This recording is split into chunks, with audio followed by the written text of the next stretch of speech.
Railway Conversations with Doc Frank. Hi, this is Doc Frank. Welcome to my podcast and welcome back if you already listened to some episodes last year in 2023.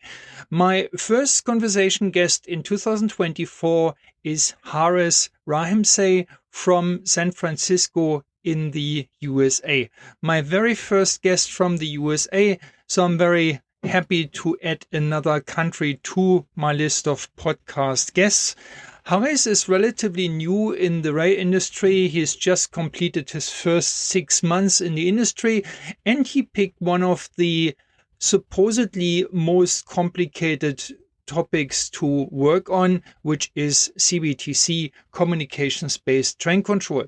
Our conversation circles around how to decide to join the railway industry and how to work on actually getting in there. The importance of building not just knowledge, but also confidence, how to grow your technical understanding, how to avoid misunderstandings and confusion, and why this is so valuable for projects, and much more. Please enjoy this conversation.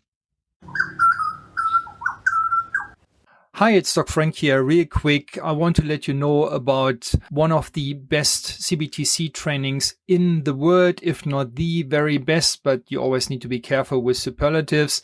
It's the CBTC Kickstarter online course. It consists of 30 video lessons. That's the 3 with the 0. In total, over 11 hours of training content, talking about everything from the basics of CBTC, current standards, the benefits of CBTC, the key functionality of it, the supply industry, application tips and tricks, lessons learned, do's and don'ts, case studies, arguably the most comprehensive training that you can find anywhere on the topic of CBTC. There are a few additional things that make learning easier for you that you may not find on any other online courses. One of them being an immersion plan that helps guiding you through the training course and progress it in a finite period of time instead of just having it sit there for months and months on end. There is access to an online study group where you can connect with other students who are doing that training course at the time and form learning groups. And after the training, you will not be on your own. There is an alumni community that allows you to ask questions about the course content on an ongoing basis. So it's basically education for life. You can register on my training portal, which is docfranktraining.podia.com/CBTC Kickstarter online 2023. I repeat that, docfranktraining.podia.com/CBTC Kickstarter online 2023. Hares, welcome to the show.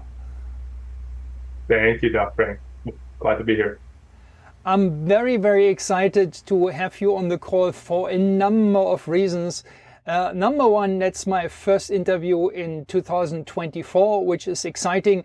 Number two, I did struggle to get interview partners around the Christmas time because everybody was busy with other things, with private things. So I haven't really had such a conversation for quite a while. So I'm really excited to get back into that. And then last but not least, you are my first ever interview partner on the podcast from the USA. And I'm always keen to get additional countries on my world map of podcast guests. So that's another point which really excites me a lot. So thank you very much for being on the call. It's Sunday evening at your place. You are in San Francisco, I take it? That's right. Yep. Right. So thanks very much for making time on a Sunday, which for many guests is a good idea if they have very busy weeks. Then, but as it happens, it's already Monday late morning on my side, and it's still Sunday night at your side. Thanks to the ungodly time zone difference, I think 16 hours or so. It's just crazy. Yeah. So we can't really be much more apart time zone wise. I mean, I could be on the Australian East Coast or New Zealand. That would make it worse. But other than that, it's about as far apart as it goes. So in the pre-talk that we had, I found an interesting parallel because we were both born in Germany. Yeah. So which part of Yeah. Germany are you from? Yeah. I was born in Hamburg, Germany, northern part. I lived there for about 5 or 6 years. My family's originally from Afghanistan, so we emigrated to Germany, where I lived for a few years, and I still have a lot of family there. And then ended up coming to America when I was about 5 or 6, and have been there since. Okay. So, I mean, normally if people migrate to Germany, they tend to stay there. Yeah. So I would think of all the countries where people want to migrate to. Germany is probably one of the top listed inside Europe anyway. And then, of course, the USA is the other big dreamland. So I'm just curious, even though it has not too much to do with the podcast, why moving to Germany first and then to the US? Was that always meant to be a stepping stone for your parents, or was I don't think so. I think they kind of just took it as it came. They went to Germany, and while they liked it, and they still have family there. Some of their family ended up moving on to America, either to they want to start businesses, they want to be in a place with better weather, what have you. So California sounded appealing to a smaller contingent of my family, and my parents were a part of that, and they left to go to California, and my mom still really likes it. She said she loves the weather, so she doesn't like the cold or the fog, so it'll be hard to go back. But yeah, while they really like Germany, I think they're happy where they're at now. yeah, yeah. Well, comparing the weather, I would probably choose California over Hamburg as well. I mean, Hamburg is beautiful as a city. I like it a lot. I'm from Berlin myself, so I'm not from Hamburg, but I've been there many times visiting. But yeah, weather-wise, a place like California or maybe Australia, where I live at the moment, is probably preferable, which is why I'm here and why you are there.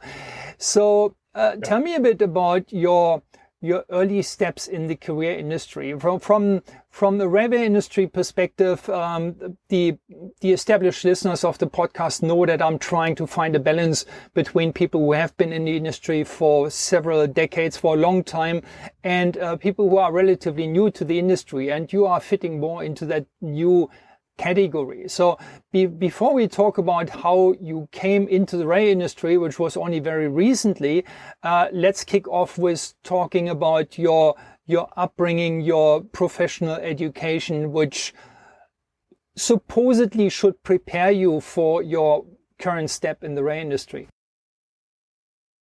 Yes, I think for most people, they would go to school for engineering, and likely went to rail from there. My journey was a little bit different. So I went to school here in California, where I got a degree in economics. And I was always interested in kind of in government affairs, civil service, um, public service, things like that. So after getting my degree in economics, I actually worked for a tech company. I was just kind of unsure of what to do, and so I was looking to get my career started, and tech seemed to be all the rage around here around that time. So I got a good job there working for that company. I did license auditing. So it was interesting because I got a little bit of project management experience. I got experience working with stakeholders, which I still use a lot of that experience to this day. A little bit of a technical exposure there. But the idea was that I was working with customers to make sure that they had the licenses for this technology that they had paid for. So doing like little audits here and there. From there, I went into government work, where I worked for a public service program, and I became eventually the lead for that program. Again, where I worked with a lot of stakeholders to assist the public in these benefits that they may be eligible for. Just right around the pre-COVID to throughout COVID times. I did that for about 3-4 years, leading a lot of partners, working with kind of our technical side, working with communications, working with our the actual public marketing. There's a lot of moving pieces there for that project, where we have to connect with the public, but also make them aware of this program, and then also the technical aspect of delivering benefits to them. So that is where I really got interested in project management, where I realized I liked working with stakeholders who have the experience and expertise in different backgrounds, and using my skills of facilitating and just kind of bringing people together from different backgrounds to accomplish a standard goal where we have stakeholders who are experienced in different areas. From there, I actually had talked to a long-time associate of mine who had been in the rail industry, and so I had always kind of kept in touch with them, and it got to a point in my current job where I enjoyed the work and what I was doing. I was unsure of what I wanted to do next, where I knew I didn't want to continue to go into management, where when you kind of go higher up into management, you're doing less and less of the day-to-day work, where I wouldn't necessarily be working on a project. I would mainly be overseeing people, I think, who are doing the actual project management work. And that's not really what I was interested in. So as part of my next step, I had talked to my associate, and I worked with them and let him know, like, hey, actually, I'm interested in getting into rail. Some of the things that appealed to me were I felt like this was still kind of like a public service program, in that it's rail as a service. Your help, it's a public good. That's something that really resonated with me. You're working on a project, again, with a lot of different moving pieces, a lot of different stakeholders who, as I know, and it can be difficult, but just bringing people together to accomplish that common goal. So you had mentioned earlier, you can change a job, but you can't necessarily change an industry at the same time. I feel like I have changed industries, but I'm doing work that I'm somewhat familiar with, where exposure to the languages and concepts that I don't necessarily know, but bringing people together who can come up with the answer, and coming up with,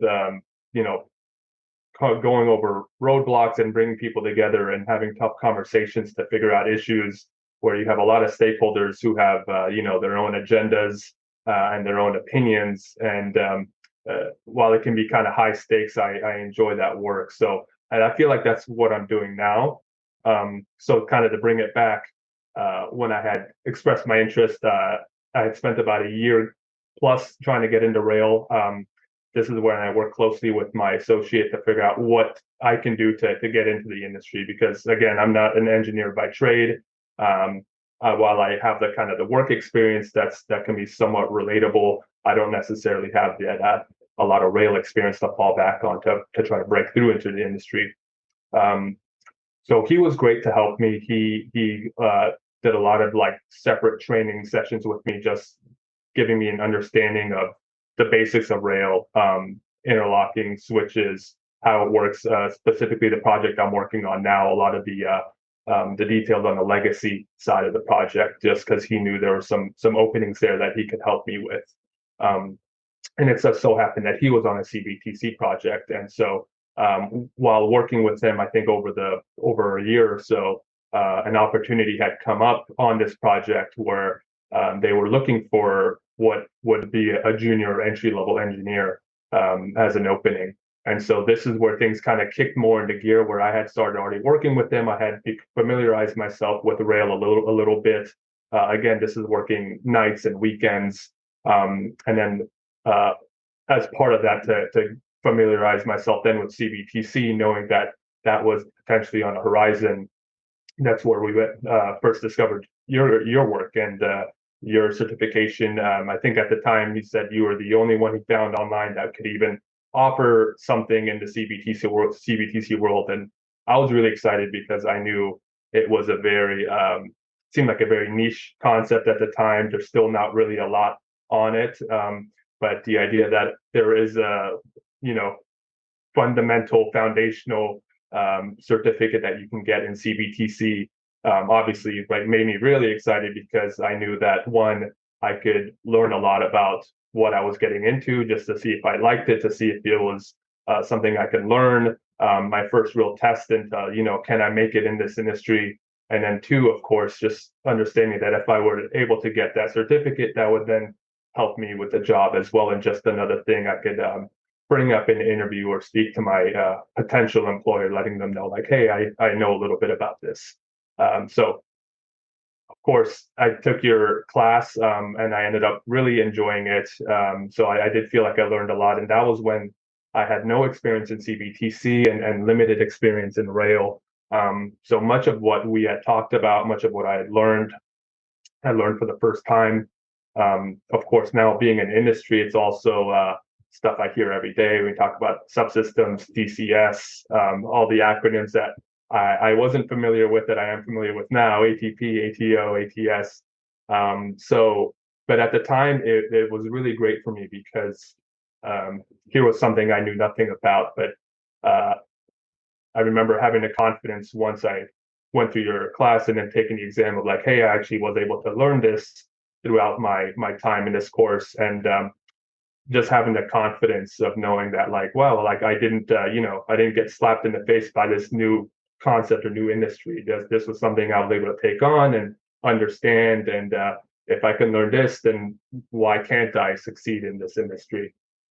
So I remember that had meant a lot to me, just the mental aspect of learning and preparing for this new role. So we had taken your exam, I believe, and I think it was just several months after that where I continued to learn, done separate training sessions, met weekly to learn more about the project as a whole, and then I was eventually brought in to the project. They needed what we called a junior engineer, and so. And it was great because during the actual interview, again, I was nervous. I wasn't sure what they were going to ask me, but it being a junior engineer role, they understood that this is for people who aren't necessarily as experienced, but they did ask several CBTC related questions, things that I wouldn't have known without taking your exam and getting your certificate, which made me happy because I was well prepared for it. And these were basic questions, like, but the things that were important because it taught them that I did my homework a little bit. What are the benefits of CBTC? What do these acronyms mean? Why do you want to do CBTC? So again, I was well equipped. And so learning the concepts, I kind of, had provided that signal to them that, hey, this guy can learn. He knows a little bit. He's not an expert, but let's give him a shot. And so it worked out that way where I was able to join the project shortly after.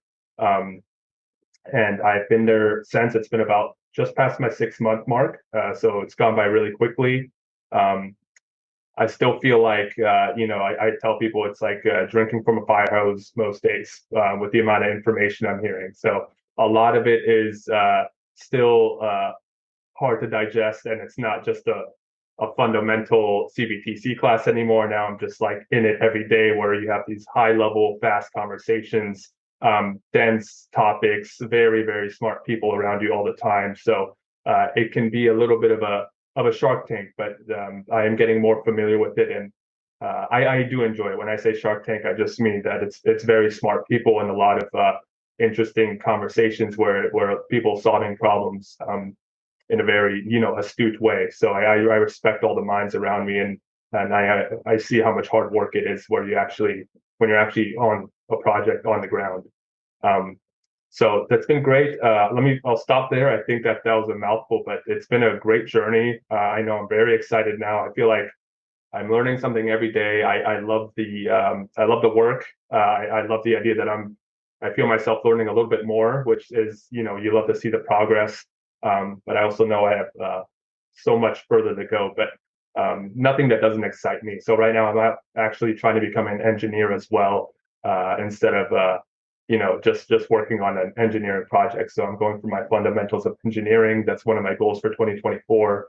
And I think going forward, I want to dive into this a little bit more, which I'm excited for. Yeah. Well, thanks for the very elaborate answer. I didn't want to interrupt because sometimes I do that and I don't like this about myself. There is so much to unpack that I could probably easily talk for like the next 2 hours, just taking bits and pieces from what you said. So I'm trying to keep this to a minimum. I think one thing that's important is once you found something that really interested you, in your case, I think the first thing was really that project management, stakeholder management aspect. you continued your education in this direction. I think you certified yourself, or you got certified as a project management professional. So that's definitely one step where you've got something to show for, which is not just in formal education in economics, but something that's really usable in the industry, and which is a bit more practice related, work practice related than a university degree or a college degree. The next thing then is you referred back to what I said earlier, that you can change industries or you can change jobs, but you shouldn't do both at the same time. So I would like to widen this up a little bit. It's a bit like you're standing on your two legs and you want to change your position. You're normally not doing this by taking both legs up into the air at the same time, because then you would fall over. So what you normally do, you keep one leg on the ground and you move the other leg to get into a different position. And that's pretty much what I tend to recommend to people, with one leg being normally the industry you're working in. So in your case, that's something that you wanted to change. You wanted to go into the rail industry. So that was the leg that needed to go from public service in a different area towards rail industry.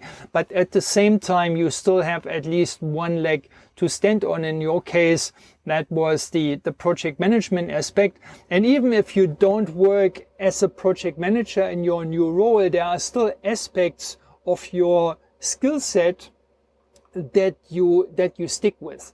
The facilitation, bringing people together, the stakeholder management, the flexibility to liaise with a number of different people from different backgrounds, from different disciplines. So even though your job title as such may change, that may still be the leg that you stand on, definitely in your case. Now, the next thing I noticed was that you had a clear objective where you wanted to be, which is in that one project that's dealing with CBTC. So from the perspective of your motivation to learn CBTC, to learn something about CBTC, that was certainly extremely high. And that made you an ideal candidate for my training for the CBTC Kickstarter that you attended. Again, as the first person from the USA ever doing that training. By now I've got a few more, which is great. And you were almost like an ideal case study for the training, because you didn't have a lot of railway knowledge. You had probably even less railway signaling knowledge, even less so CBTC knowledge, but you're smart, you're motivated, and you were able to basically pick up all the things that I was teaching in that training. And that was exactly what it was meant for, that people from different parts of the railway industry, even if they are not already signaling specialists, should be in a position to understand this training and take something away. And one of those key takeaways, I mean, you can teach the knowledge, the basics of CBTC, of course, but you did mention the term confidence, which is really very important for me, for people to take away from the training course, that you don't need to, or you don't think you need to hide away from signaling professionals because they know so much more and they're so much smarter and so on. And that's not really the case. So when you basically have an idea of the foundation of CBTC, and that shows in your conversation with other people, for example, in the job interview that you mentioned, or also in professional discussions that you now have in your daily role, in your new position, the people on the other end realize that you know these foundations, and they take you more seriously as a conversation partner, because they're not talking to a dummy. They talk to someone who knows something about it, who has a solid understanding, who the things that you know really, really well. So it's a solid position you stand on. And on that basis, you are happy to learn all the intricacies, the details, and so on. And from the position of a signaling specialist, that makes you an almost ideal conversation partner. Yeah, so I wouldn't want to talk to someone who is not interested in signaling, or why would I talk to someone about signaling who's not interested? So interest is one thing which you have. Motivation is another one which you have, and some kind of demonstration that you know something. You've got a certain platform to stand on. So with regards to CBTC, you are not a dummy. You know, you're not an expert, but the little bits that you do know, you know quite solidly. Yeah, so you do know when to differentiate between wayside issues and onboard issues and what ATO means, and that's a different thing to ATP. One is automatic train operation, the other one is automatic train protection, for any listener who doesn't know the acronyms. So all of this is really the main intent of my training, and I think you are just a wonderful example of how that works in practice. And the icing on the cake really was that only very shortly after the training, you had this job interview where you could actually demonstrate in practice, in real life, that this is what I learned, and this is a good basis that's compelling to other people to give you a shot in that industry. So really, really, really good. And the last thing I want to say is with regards to that certification. And again, I'm very pleased that you valued that, you understood the merits of the certification, that it basically added again to the confidence in your field. Not just that you know you've learned something which you can talk back to other people about, but you also have a formal proof of what you learned that you can basically show to other people. And that was the main intent of this CBTC certification that I created. One, people ask me for certificates, and obviously I can issue a piece of paper or a piece of electronic PDF document which says Hares attended the CBTC Kickstarter training. Well, that's easy, but that doesn't show anyone else what does it really entail? What does it mean? What did you learn in the training? And that's really the thing about the certification, where I'm listing the areas of competency where you have proven to me in a one-on-one conversation that you do have these competencies. You can talk about the foundations in those areas knowledgeably, and this is what I'm certifying. So if anybody wants to know, well, what exactly have you learned in the training? You've got these lists of areas of competency here. This is all they are. And all of these things can be checked by another person, for example, in a job interview. And I mean, you, depending on how much time there was between the certification and the actual check, you may have forgotten something. But if apart from that, apart from having forgotten things over time, you will be able to basically prove to anyone who wants to check that you actually still have that knowledge in those areas of competencies. And you're not just claiming, well, I'm a CBTC expert. Well, you've been in the industry for 6 months. What makes you think you are a CBTC expert? Because I took a training course and then the trainer said, well, now you are an expert and here's a piece of paper, which is to me rubbish. Yeah. But having a clear list of things, well, I learned this and this and this and this and this, and this has been checked by somebody who is knowledgeable about the topic, which in this case is me. And it has been documented. It can be checked. So anybody can come back to me later. And I do have the records of the certification meeting that we had, where I did check all your knowledge, and yeah, so it's all above the waterline. So it's visible for anybody who has got a stake in checking this, in getting proof, and people can talk to you, and it's not just well, I know something about CBTC. No, I know something in this area, and this area, and this area, and this area. Yeah, which I think, again, for anybody who wants to take this up, it's very helpful. Now, let's get back to you. You found your ground in that new industry.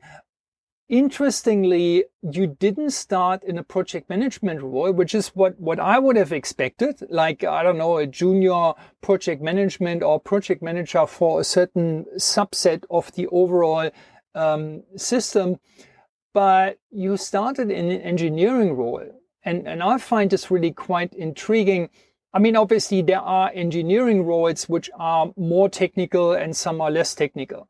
So I'm imagining that's probably more like what's called here a project engineer, which is very much about almost like a technical sub-project manager, something like this, which is a lot about greasing the wheels, keeping things rolling, engaging with stakeholders, making sure that certain things are happening in the field or in the on the interfaces, say from design to testing, something like that.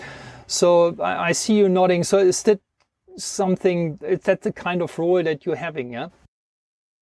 That's exactly right. Yeah, I would consider it like a project engineer. And to kind of clarify it for the listeners, it's about half and half, where it would be, yeah, greasing the wheels, keeping things moving. That's even like the admin side of things, where we have other engineers on our team and I'm saying, hey, this document is for you, please review it, and then just kind of tracking that document, making sure it's reviewed, making sure it's provided back to the supplier, making sure everything's in order, and that our subsystem, which I'm the project engineer of, is kind of, functioning as it should, where we're reviewing what we should and everything's getting out and we're not holding anything up. So there's that side of things, and that's why you could tell when hearing that I was an engineer. I don't necessarily consider myself an engineer still, because it is more project engineer type work. And then there's that slow, what I would call, I'm also getting into the actual reviewing designs as well and understanding what that looks like. Where when I can, I'm reviewing drawings. I'm also looking for inconsistencies based on what lead engineers look for, and I'm just picking up little tidbits everywhere I can. So there's a lot of smart engineers on our team. So I get to, I just try to stay in their orbit where I'm helping them, but then where I can, I'm listening whenever I'm in those meetings and picking up what I can, and just keep understanding a little bit more about this world while I'm assisting more on the project engineer side. So we mainly work on the design side. So the interlocking wayside subsystems, we get a lot of drawings and documents which we're now doing, getting into testing and commissioning for. And so I'm slowly starting to see that process kind of extend where the project is going along, and I'm exposed to more and more of it.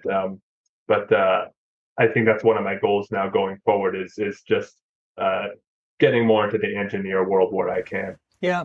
Yeah, and maybe for the benefit of listeners, if not everybody really appreciates what a project engineer does. I mean, some of the things that you did mention, making sure that somebody looks at a document, reviews it, and then the document goes back, that almost sounds like an admin job or a document management job or something like that.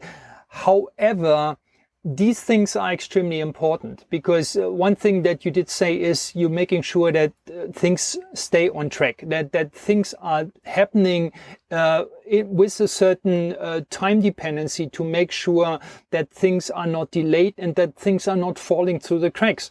Because these things can make a project derail quite easily. If things are delayed, if somebody who should have reviewed the document didn't even know he needs to look at this document and it's just not happening, and then at some point later on that may come back and bite you, and then you need to reel things back to basically do something in retrospect that should have happened much earlier, but nobody looked after it. Yeah. So I think these project engineering roles are very, very important to keep things moving, as I said, to grease the wheels. And the benefit is it's basically a bridging role between a project management position and a technical engineer role. And you said you are able to pick up more and more of the technical details, and now you're moving into some technical review roles as well on the back of how you started. And importantly, because you have a solid foundation of CBTC understanding, I would guess that whatever you learn now about CBTC, about the details of CBTC from more senior engineers, from your interaction with stakeholders, falls on more fertile ground. Yeah, you will find it easier to connect this with your existing bits and pieces of knowledge, where it fits in, where to add this information. It's almost like you've got a book of bits and pieces of knowledge, and then a new piece of knowledge, does it fit in here or does it fit in there? Yeah, and you know where it fits in, and you can build your knowledge in the right places. Yeah, like not mixing up wayside issues with onboard issues, which happens very often, even to experienced signaling engineers in my experience. So that's another thing which should help you a lot to basically to find your feet. You've got a solid platform to stand on, and from that solid platform, it's easier for you to keep stepping up. Yeah, compared you feel like you're in quicksand and nothing is firm. This person says this and this person says something else, which seems like a contradiction. You don't know which one is right. Yeah, so once you've got the solid foundation, you say, well, okay, well, this fits into my understanding of what CBTC is, how it works. What this person said over there, not so much. I wonder why. And sometimes it's just a communication problem or misunderstanding. And sometimes it may be that somebody is plain wrong. Yeah, and sometimes the somebody who is plain wrong may have on paper a lot more signaling experience that you have. But it can still be wrong, because being a signaling specialist doesn't necessarily mean being a CBTC specialist at the same time. Those people can misunderstand something as well. They can have misconceptions about the new technology. Maybe they thought they have learned something elsewhere, which came from a unsecure source and wasn't really quite correct. Or they interpreted something in from their previous knowledge of the old signaling system, which doesn't quite apply to CBTC. There are all kinds of reasons why people may err in the field of CBTC, and it's always good to have a fallback and say, well, one, this is a platform where I feel secure, which is I know what I know, and I mean, if need be, if you say, well, there's really something funny going on, you of course still have the chance to come back to me as part of your after training support to basically ask a question like, you said in the training this, or I understood you said in the training this, and then I had this person over here who said that seems to be something entirely different. What is it? Yeah. And I'd be the first person to say, well, I was wrong there, or maybe I meant that and you understood something slightly different. So let's just sort this out, and then we don't have that much of a difference of views anymore. And it helps you to retain your solid foundation, and to say, okay, well, even this piece of information over there, which seemed to be off, somehow fits in, or at least I understand now why it was off. What was the difference in views? No. Yeah. One thing I've been hanging my hat on is understanding that I don't necessarily need to know the solution to a problem, but if I can even just understand what the problem is, or be able to summarize the problem and then get others in the room, a lot of times that there's a lot of value there. So that's something I've been focused on, and I've been trying to I've been doing more of lately, and I think that's helped with part of my growth is, and that's where my project management side comes in, where we have these issues that come in, like a certain problem that needs to be solved. What I've done recently a couple of times is, put together a little PowerPoint presentation of what the issue is, what some maps or visual ideas of what a suggested proposal is, and just get all our stakeholders in a room, which we have several of, that people need to sign off on any kind of approval, and just talk about it. And now I'm at the point where I wasn't before, where I could actually discuss what the issue is, kind of walk people through it, summarize that, and then just say, okay, what are everyone's thoughts? What are, and then just kicking off the discussion where I'm not necessarily providing the solution, but I'm getting everyone in the same place, and I'm able to do enough to get the conversation going, and then I'm taking back action items, I'm following up. And that's where the project management side gets in. And that's something I've understood recently is I don't need to know every technical detail, but knowing enough to, be a part of those conversations, kickoff conversations can be very valuable. Yeah. Well, what you just mentioned, the example from the value that a project engineer can bring to the table to a project, that was gold standard. That was absolutely, if you are capable to do something like this, you're basically worth your role in gold. That's really how it should be, because as I did hint earlier, misunderstandings in conversations are very, very common. Where people's headspace is it's almost in different words. You have a problem at hand which is intrinsically a wayside problem, and then you have somebody talking eloquently about something that's rather in the onboard drawer and the onboard world. So they're starting to mix up the problems. And sometimes it may be that even though the discussion is over here in the wayside, somebody else has another problem in his head which is on the onboard, and then they start mixing things up, or they try to solve two problems at the same time, rather than saying, no, wait a minute, this one is over here, the other one is over there. Let's just park this. So we're not dismissing it, but now we want to focus on this problem here, which is about wayside. And you clarifying this and visualizing this with slides in a way that everybody around the table, even though they're coming from different disciplines, they have different degrees of signaling knowledge, signaling understanding, but everybody can understand from your slides and can visualize what the problem is, and they can really focus in and they realize, okay, well, this onboard problem that I have in my mind, it's not really what we're talking about here. Yeah, so they are okay with, okay, well, let's park this. Let's do a different meeting later on where we discuss this other problem. But for now, this is what we're talking about. And you keep bringing people back into that.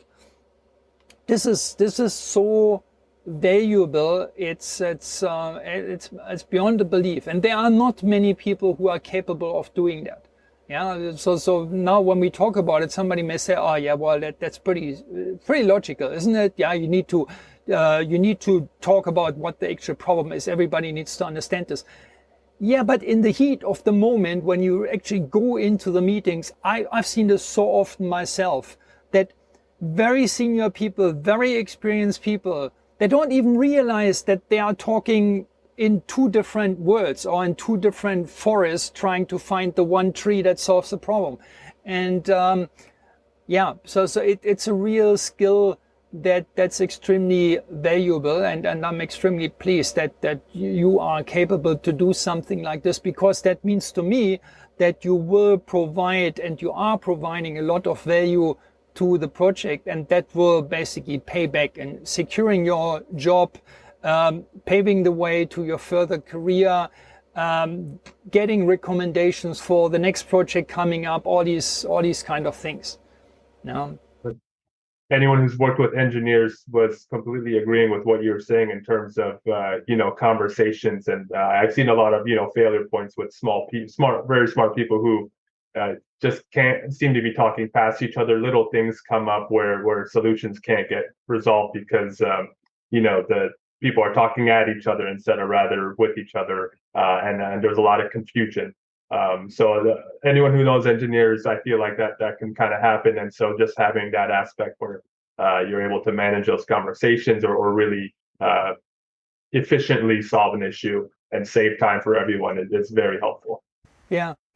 We just talked about your ongoing education in the field of CBTC. So based on the CBTC Kickstarter, you now have almost daily discussions in your normal job, in your normal role.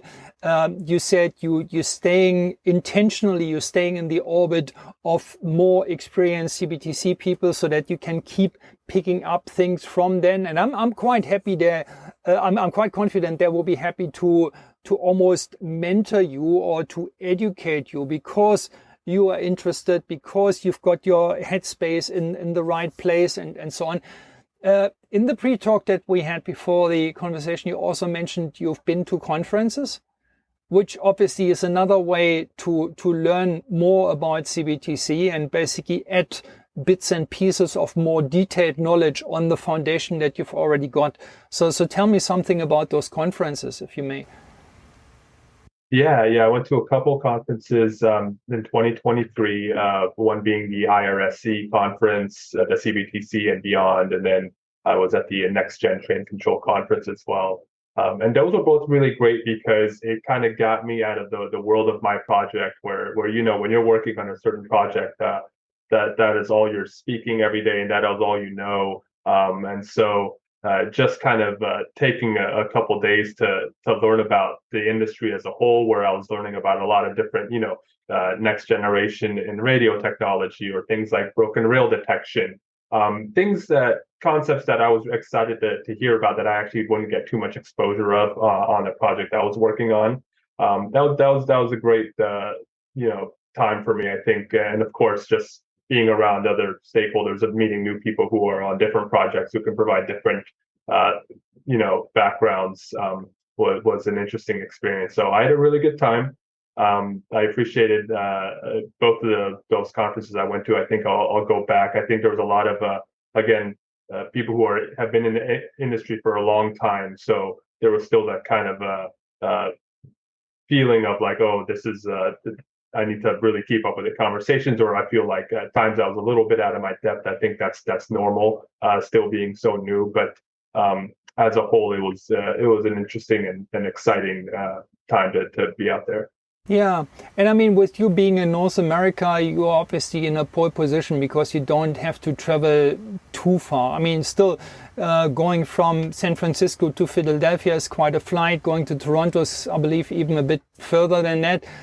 But at least it's all within North America. So in comparison, for example, with me being in Australia, it's much easier and more convenient for you to go to these conferences that happen basically in person or in the room face to face in North America.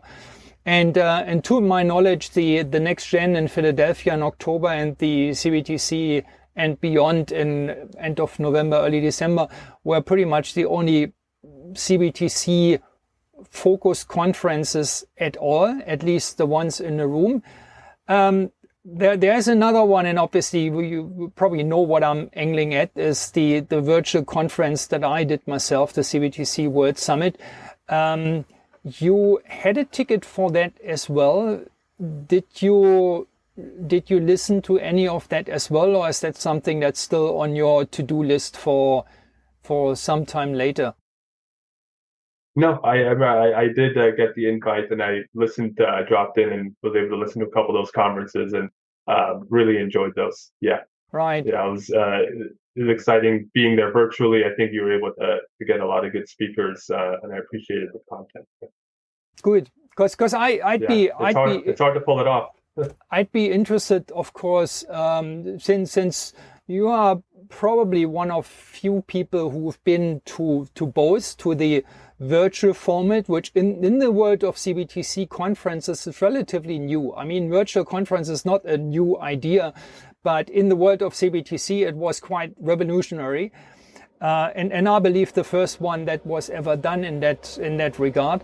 And but then at the same time, within just a couple of months, also being at the two most prominent in the room live CBTC conferences, the one in Philadelphia and the one in Canada.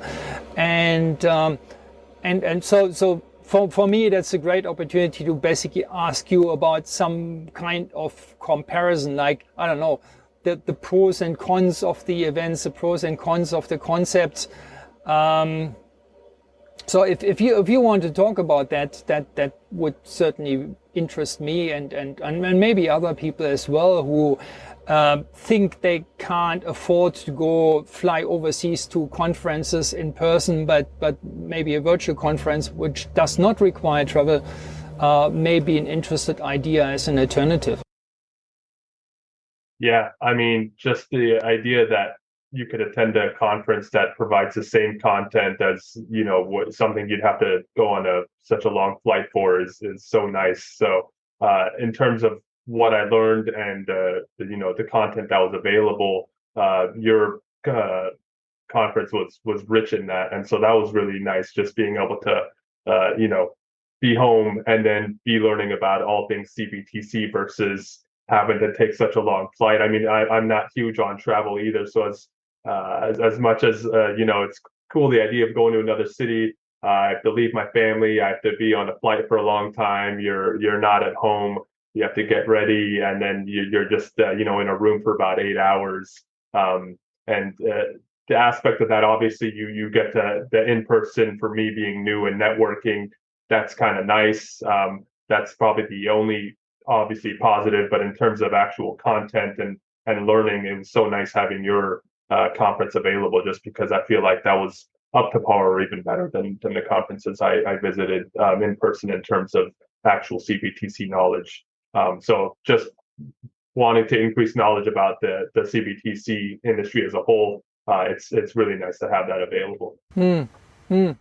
Yeah, thanks. I mean, obviously, all the conference organizers think about how do they make their conferences the most interesting, and the outcomes are different. I believe the Toronto conference is really focused on CBTC and not much else. I'm not sure whether there were any presentations that were outside CBTC, but I know that sometimes there were presentations in the past which were covering CBTC applications for light rail, where you said, is it really the full-blown metro style CBTC that you will find on other projects, for example yours in San Francisco?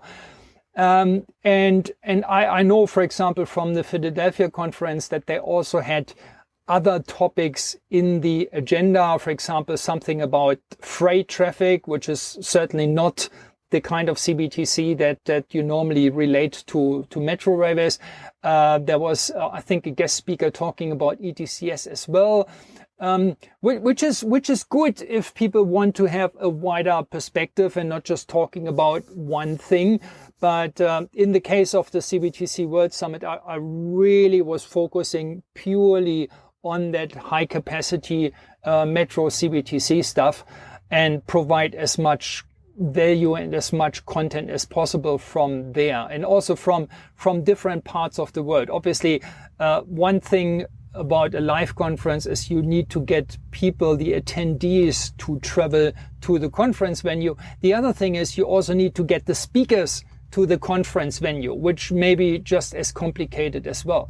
So when you have conferences like the ones in Canada or in Toronto and Philadelphia, unsurprisingly, the majority of the speakers will be from somewhere close, from Toronto and from maybe other parts of Canada, and anything that doesn't require too much of a travel. And if you do end up with the occasional speaker coming from overseas, that's normally the big, rather the exception than the rule. Whereas at the CBTC World Summit, as you well know, I actually did like 3 conferences in 3 different time zones where all the speakers came from the respective region.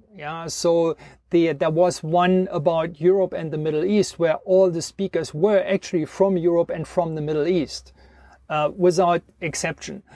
And I had a few, I did have a few seemingly exceptions where I had people from Europe presenting at the North America session, but that was only because they did work on a project in North America and presented about that project. So the content was definitely related to the region where the presentation took hold.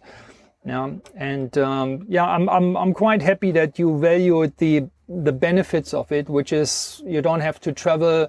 You are exposed to a wider range of international speaker than at your normal face-to-face conference, and that's mostly for logistical reasons.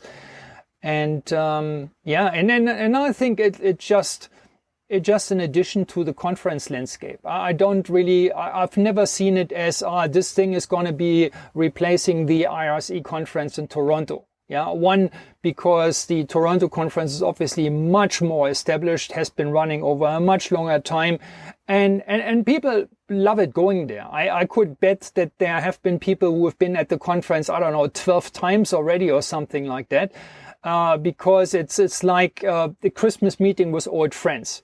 Yeah, okay, early December or late November, I'm going to Toronto, and I will meet the usual suspects that I can catch up with, network with, have a beer with, all these kinds of stuff. That obviously at the virtual conference it's a bit difficult, yeah, to get the beer through the wires or the wireless or whatever. But for many people who can simply not afford to go to a in-person conference at the other end of the world, something virtual is really a great alternative to do things. I mean, I had it myself. I was invited to the Toronto event the year before in 2022, and was meant to give a speech there as well, the presentation. But then I realized what the effort and the cost would be to actually travel there, where Perth is almost at the opposite end of the world from Toronto, like the directly opposite end. And there were flight connections with overall travel times of 50 hours. Yeah, 50. Yeah. I looked at this and I said, well, there must be something quicker. And there was, but then the price is like 3 times as high. Yeah, for example, there's a direct flight from Perth to London, and then you have a direct flight from London to Toronto, which is probably the fastest connection that you can get, but you're paying a premium for the convenience of the fast travel. And if you take the more economical route, then you've got travel times that make your eyes bleed. Yeah, so.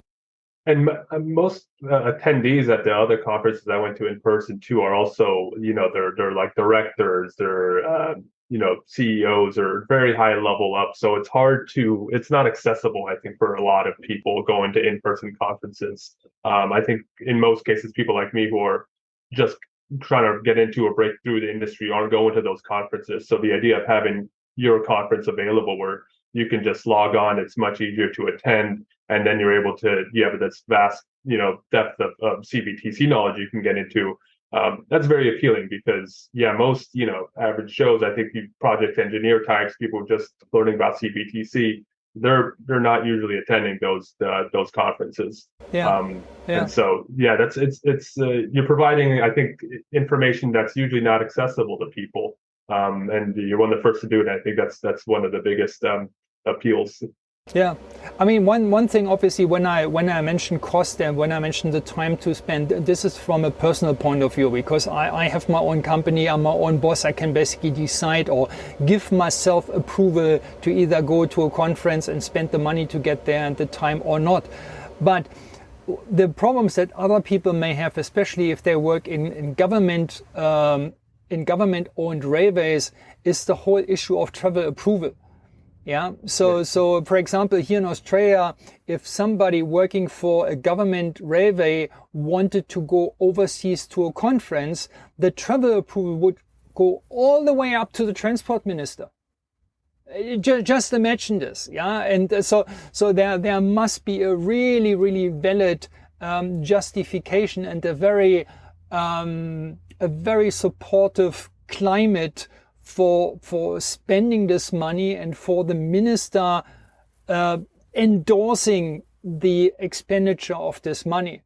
And if you look at this from a wider viewpoint, the minister is not just looking at this one person in this one organization. The minister over the years probably looking at, I don't know, 100 of those overseas travel applications. So there are considerations. Well, if I approve this one, I probably have to approve 50 others for other people as well, because I'm creating a precedent. This is too hard, reject.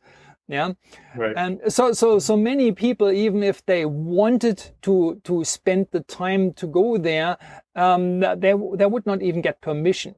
Yeah. Which is of course another obstacle for preventing people from going to a face-to-face conference like this. And I mean, these conferences are very, very good, but you really have to be there. It's not possible. There are no, to my knowledge, there are no recordings, at least not any that are publicly available.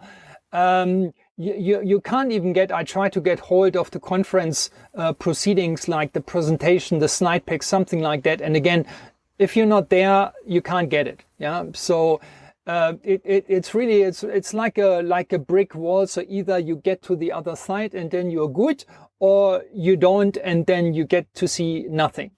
Yeah.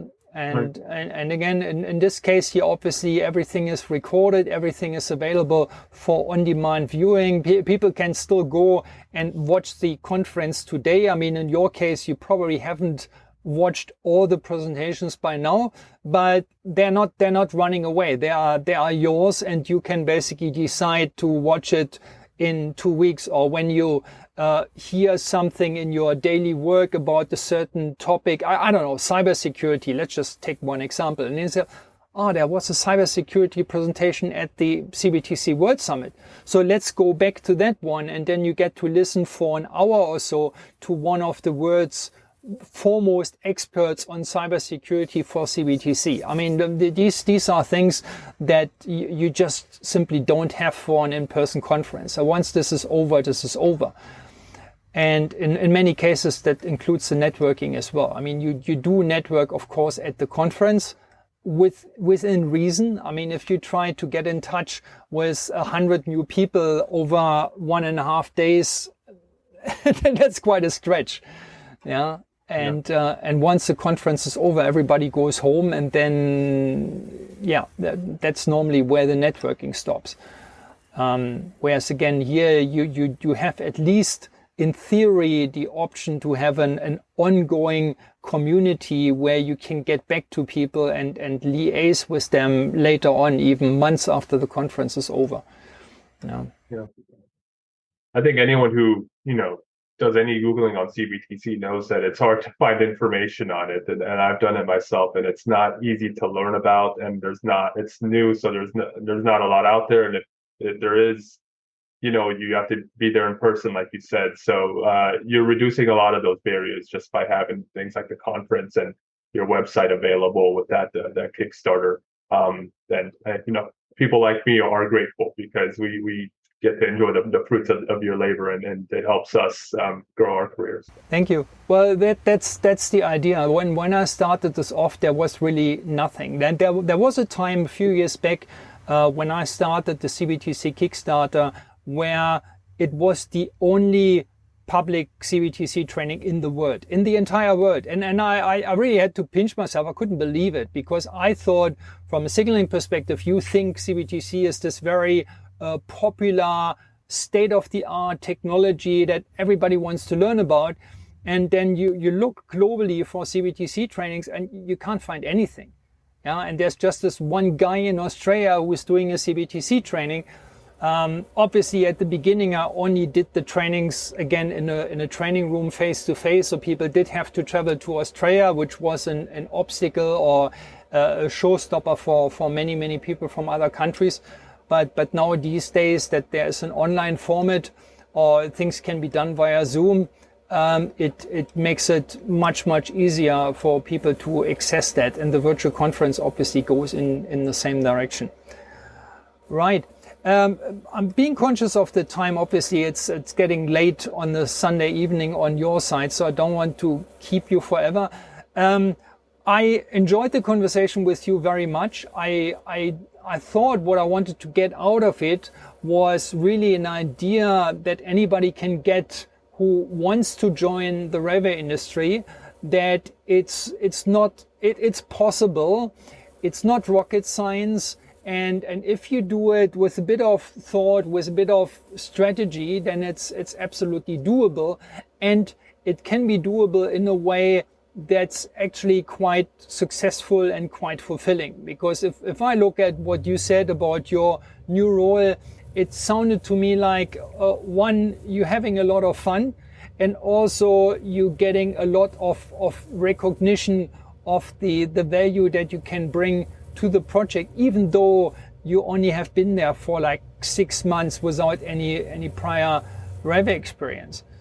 So thank you very much for that, and I hope that's really inspiring for other people that want to join our industry, because our industry, as you probably know, needs additional resources, especially younger resources like yourself, motivated resources, interested resources that want to learn, that are keen to understand the intricacies of our world. And I really do hope this conversation helps other people to follow in your footsteps. Yeah. Well, thank you for calling me young. That's a compliment now that I'm at my age now too. So let me leave your listeners, I think, with one thing too. I think if there's anyone like me who, is maybe anxious or worried about getting into the industry, they think it might be too difficult or too much technical knowledge or too much detail that they won't know. I think at the technical side of things, it's almost like the technical detail of the industry is the tip of the iceberg. It's important you see it, but there's so much underneath that goes into that as well that people can't control. Things like effort, just a little humility, just logic and being reasonable, and just being able to work with people. And there's a lot that you can do to get into the industry that doesn't involve the technical pieces, and then you can learn the technical aspect after. But that doesn't mean that you can't sharpen up other skills or be motivated enough to break through. So it definitely worked for me. I'm very excited about the future. I'm always looking forward to talking to you. So I hope we'll stay connected. And I'm excited for our next conversations. And who knows, maybe we'll talk again and have another podcast where I can tell you a little bit about how the project is going or my own journey as it continues. Yeah, I would like that. And then I've already started to bring some previous guests back on the show after a while when there's something new to talk about. And I'm definitely curious to follow your journey and where it will lead you. I think you are off on a very, very promising trajectory. And I just heard yesterday in a podcast that trajectory is more important than position. And I thought that was extremely true. Many people have the problem, the mental problem, that they say, well, I don't know enough about this job, this position, this industry. I'm not an expert, without realizing that nobody starts as an expert at anything. Yeah, so I don't want to go back all the way to childhood, where how humans learned to walk and how much try and error that involved, and how often people fell on their butt, but they still didn't give up until they actually could walk. Because if they had given up, they would still sit on their bums and crawl around as the only way of movement. But in the profession, interestingly, as people get older, they seem to develop that thing, I can only work in positions where I already know a lot about. And this is simply not true. And this is a dangerous mindset that may actually come to people and bite them in the bum. For example, during COVID, when a lot of people lost their established jobs, and they struggled to find new jobs in the industry where they felt safe, where they felt they had an edge, they had a solid position. So they needed to pivot, they needed to go somewhere else. And I think it's very, very important what you just said, to basically have a bit of courage that you can enter something new without having to know everything about it right from day one, because that's completely unrealistic anyway. So I think those were very, very wise parting words to the listeners, and also again demonstrating your value, not just as a new member of the Ray industry, but also as a conversation partner for this conversation here. So thank you very much.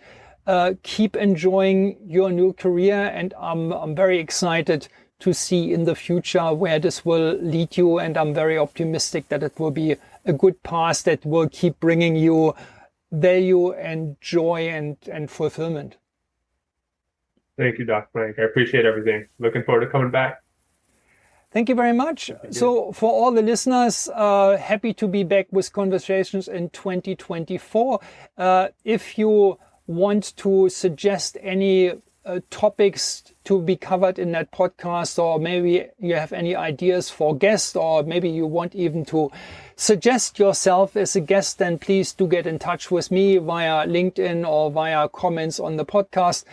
And other than that, please subscribe, tell a friend about it. And until next time, keep it simple and bye for now. Hi, this is Dr. Frank again. Before you head off, I just wanted to let you know again of the arguably best CBTC conference that has ever been held, the CBTC World Summit 2023, with 18 speakers from 13 different countries. It was a mega event, and you now have access to the official recording where you can see all the presentations, all the question and answers after the presentations, and even the VIP fireside chats that were exclusively for VIP attendees during the conference. But you can have all of this now lifelong on demand. You can watch it whenever you want, from wherever you want, and how often you want.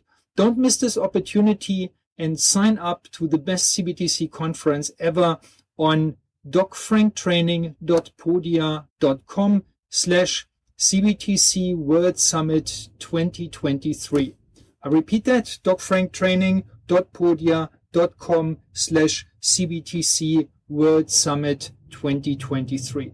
If you want one recommendation from me on CBTC, that is it. The best content of the year by a mile. Don't miss it. Hi, it's Dr. Frank again. I hope you liked today's episode.